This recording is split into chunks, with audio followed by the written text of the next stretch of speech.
Sur une Terre plate, l'horizon visuel, la rencontre du ciel et de la Terre, monte quasiment à hauteur des yeux de l'observateur.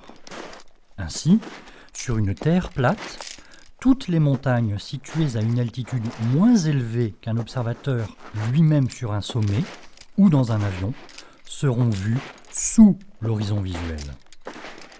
Tandis que sur une Terre sphérique, en fonction de l'altitude des montagnes et de leur distance à l'observateur, certains sommets pourront être vus au-dessus de l'horizon visuel.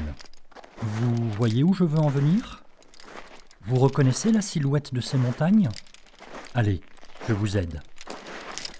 Depuis le sommet de l'Everest, à 8848 mètres d'altitude, le Makalu, haut de 8463 mètres et distant de 20 km, ainsi que, plus loin, le Kanchenjunga, haut de 8586 mètres et éloigné de 124 km, sont systématiquement au-dessus de l'horizon visuel.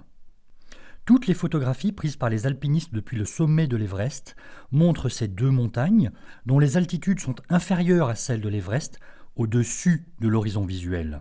Et sur cette photo, prise depuis un avion, à une altitude de croisière proche ou supérieure de 10 000 mètres, le Manaslu, haut de 8163 mètres et distant de 241 km de l'Everest, et le Shishapangma, haut de 8027 mètres et à 120 km de l'Everest, ainsi que les sommets qui les entourent, sont tous les deux visibles au-dessus de l'horizon visuel.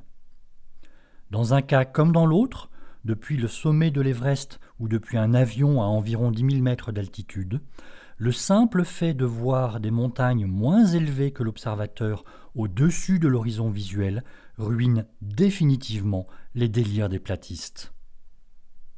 Lorsque Ewan Enki montre un panorama pris depuis le sommet de l'Everest avec le Makalu et le Kanchenjunga au-dessus de l'horizon, tout en prétendant que la Terre est plate, il prouve par l'exemple qu'il ne comprend pas ce qu'il a sous les yeux.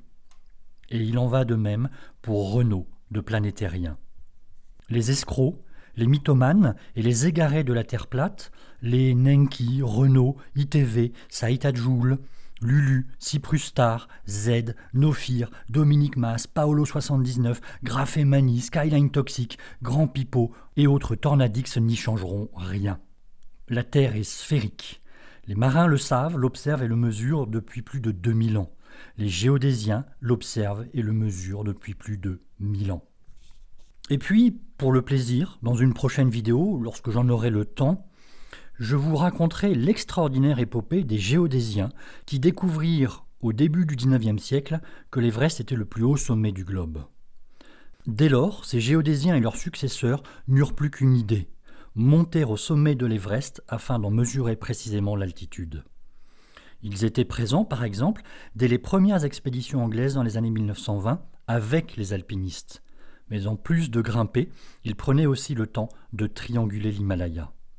Et ce furent finalement les géodésiens chinois qui atteignirent les premiers le sommet de l'Everest en 1975 et donnèrent son altitude précise, 8848 mètres et 13 cm. Depuis, une bonne dizaine d'expéditions géodésiques ont gravi le sommet de l'Everest avec des théodolites, puis avec des GPS, des radars et des carottiers pour affiner cette mesure. Et tous ces résultats ont confirmé que la Terre est une sphère irrégulière aplatie au pôle.